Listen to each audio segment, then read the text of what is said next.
guys, Hannah here, and welcome to today's mini Zentangle session. Today is week 7, day 4, and please excuse my voice sounding like a smurf.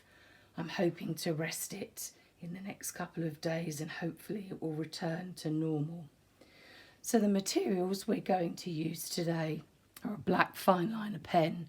If you don't have one, a black biro, a black pencil, a tortillon or a blending stump, and if you haven't got one, an earbud, and a square white piece of card. And this one measures 5 by 5 centimetres or 2 by 2 inches.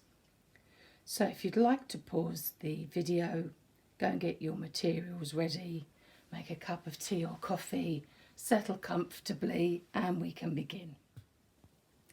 So today's tangle requires quite a few steps, but they are rather simple. So I've just drawn a line that looks a little bit like that. It's almost starting off as an S shape, and then I'm turning it upside down and I'm repeating it the other side. You'll notice that I'm keeping the same sort of contours, if you like. So we have something that looks like that. And then either side, I'm going to draw another line which then curves. And I'm just colouring in that little leaf or flower or whatever on the end of it. And then I'm going to repeat it for this side. So at the moment we have something that looks a bit like a very lonely fern sitting there all on its own.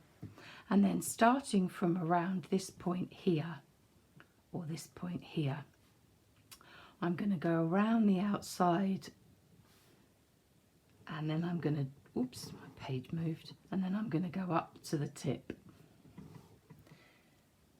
And then I'm going to repeat that, but I'm going to do it on the opposite side. And when I first saw this tangle and I first drew it, I actually started laughing because the first thing I saw was a nose. I don't know if you see it or not, but that's what it reminds me of. The two nostrils here. Maybe it's just me losing the plot. And that's about as simple as it gets. I'm going to show you some shading and then I'm going to draw it again for you so you can follow with me. So with the shading, I'm just adding a very light line of pencil on the inside of each of those nostrils, if you like. And then down the right-hand side, which was the original curved line that we drew. And then I'm shading it out.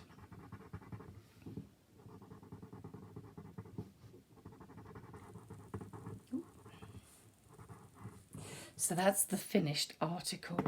Now at this point there's a couple of things we can do to embellish it and make it a little less looking like a nose. We can decorate here if we wanted to, or we could add some little lines coming out of here. Now, I'm not sure whether I prefer it this way or not, but what I can say is I like it when I decorate the inside. Now, if I was going to do some shading, I would just do a little bit of shading here. So I'm going to show you some examples now, and then I'm going to redraw it for you so that you have you can see it again, because it was drawn rather quickly. So here's one that I drew where I coloured in the centre of those two lines, and you'll see I left a white gap, which is called a sparkle, which I quite like doing.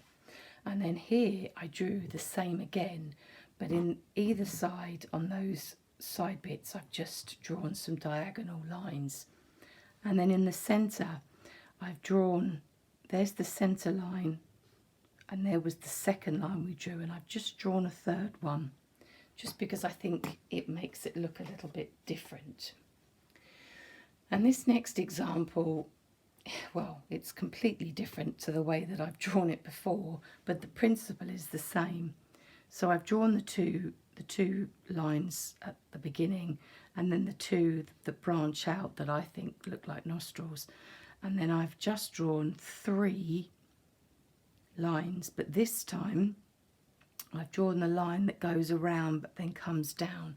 So when I do another example in a minute, I'll do it that way so you can see.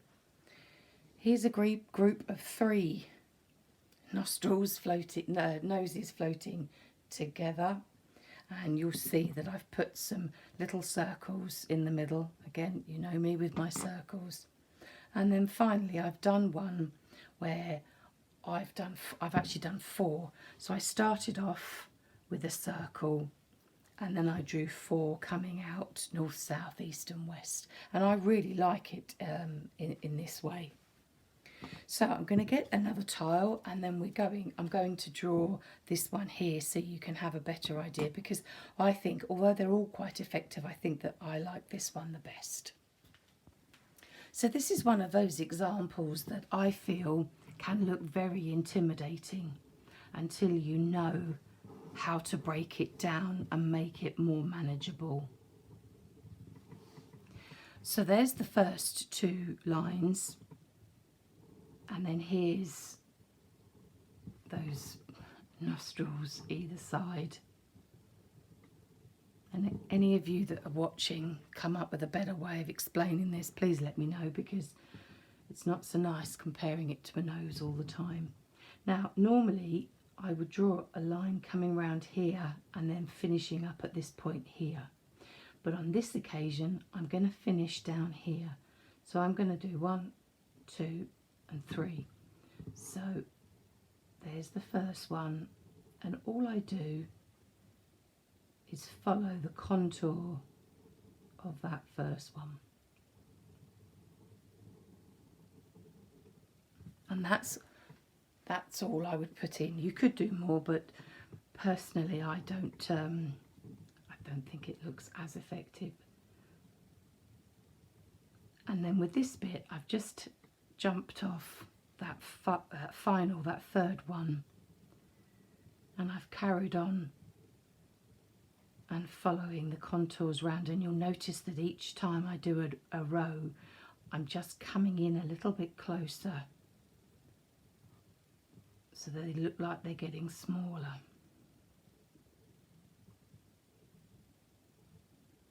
And then just finishing at that peak. And then for the underside, I'm going to repeat exactly the same way, but I'm going to go from the bottom.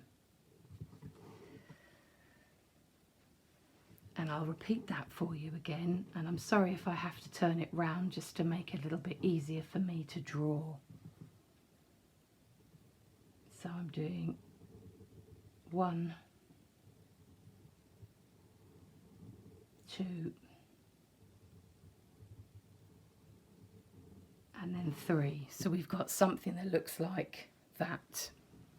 And then at this point, I would start, and I would get shorter and shorter. And again, when I'm doing this,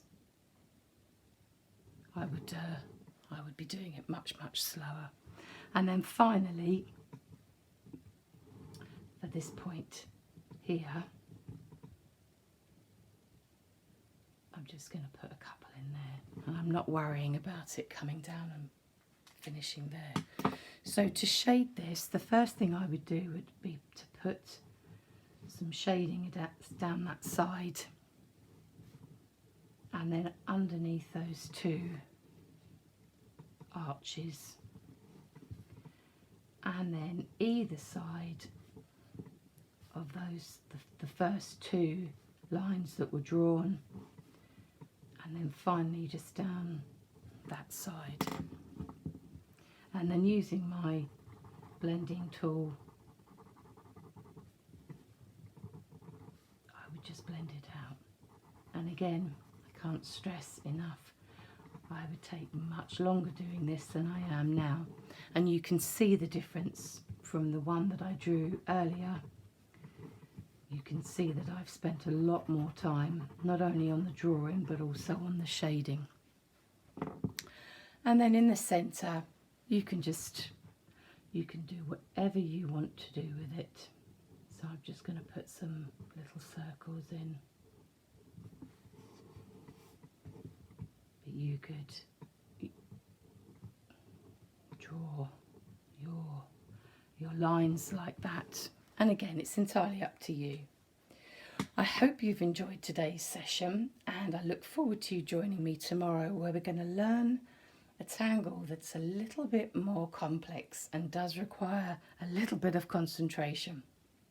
Take care. Bye for now.